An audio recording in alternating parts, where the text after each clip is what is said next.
So we were done with Instagram, but I'm pretty sure we're done with Twitter now, right? But first, who am I? I'm Case Renee, a brand strategist with a degree and not just a TikTok expert. Let's just get into the chaos. So, if you haven't heard, your boy Elon Musk is running around making a muck around the palace, i.e., Twitter. And it is causing big corporate brands to really have to hurry up, strategize, rethink, and reevaluate how they interact with their clients. I can be the first to admit when Elon Musk made the announcement that you could pay $8 a month to be verified, I did, however, think that a lot of people were going to take on personas like famous people like LeBron James, which I heard has happened, and things like that. But somebody said, you're thinking small, bitch, when you need to be thinking big. And they went straight for corporate. And that is when all the mess started. One of the first to have really serious repercussions is Eli Lilly. And that's because they sell insulin. Somebody got online, basically said that insulin was free. And then it created a whole debate when they came back and said, that's not us, it's a fake account. And baby, it got bad. We're not here for the blame game. As you can see, they said fake account. We don't believe it. But this is happening, and this is just the first of many corporate companies that are now having to deal with drops in income, running to figure out things, how they can fix it, and just overall bad publicity. So, what can be done to help rectify this problem so it doesn't happen again? Which it's still happening again. As a brand strategist, you have to really sit and talk to your consumers now. What do they need and maybe meet them in the middle? You woke up not expecting anything to happen like this, but now a drop in the stock market, you have to reposition your thinking. You have people even like Bernie Sanders that are questioning this company and others. So it's a hard spot to be in, but if you listen to your consumers, understand why they're in their position, we all know businesses need to make money. So I don't think that that will be too much of a problem, but it's how you're getting the money and the basis that you're standing on. What would you do? Nice gift bag, I guess. It's like red and matte. It says Skims on it. But So if you haven't watched that video, I implore you to please go back and watch it. So I'm going to come from this from two different angles. So first of all, from somebody who's trying to tap into the influencer design, I want to do design influencing. But in that world, I would be hella offended. And I know she sat there and she smiled gracefully like the queen she is.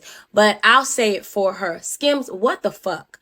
Because what you sent her was insulting. You should never even have done it. And now as a brand strategist, I would never advise a client or a team or a brand to do something like that. What? Why would we do that? First of all, why would we spend the time? Not saying she's not worthy of the time, but why would we spend the time to do that when we could have created an offer? Maybe try something like sending her a coupon code or something that could go when she made a purchase that it would come specially wrapped for her. We got to think differently because that's terrible. Candle. Luggage tag. I can't tell if these brands are playing with y'all or if they really are really not an impression that you guys really influencers really hold like a lot of power and they really need to do better. But then if you guys keep posting it, which I would too, do they need to do anything worthwhile? I don't know. Like that TikTok advent calendar was shit. It was trash. Everything in it is garbage worthy. He tried to salvage like one thing better than me, champ. But with that being said, did they care? Because I know all of that stuff that he bought, they got probably came like Oriental Trading or something. They slapped a logo on it.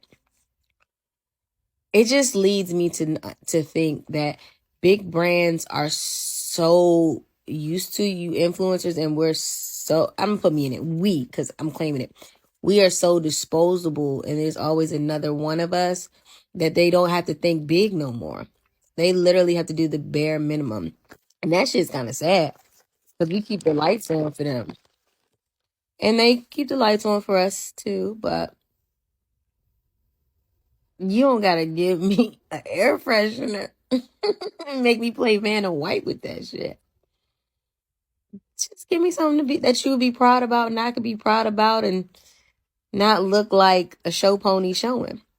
I think it's a fair trade. So the girls are still in an uproar about that TikTok calendar, but I'm here to provide you a couple of alternatives that you could have done TikTok to help accomplish that goal of that advent calendar. But first, who am I? I'm Casey Renee, a brand strategist with a degree and not just a TikTok expert. So let's just jump right into it.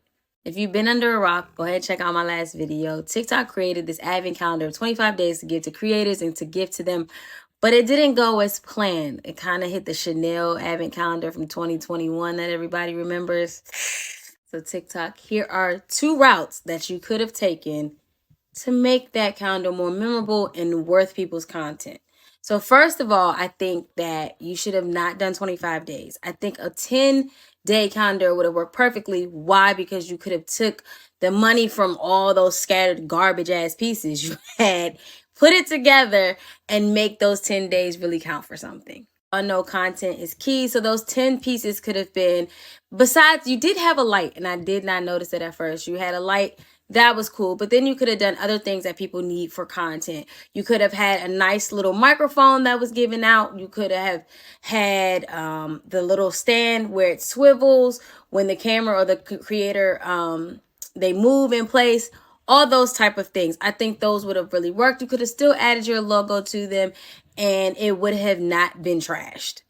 Also, instead of just your logo placed on things with your brand colors, you could have explored. I know that TikTok just released a brand new set of gifts that are given when people go live. I would expand on those. You could have did some stress balls, because if you know doing content, that shit is stressful.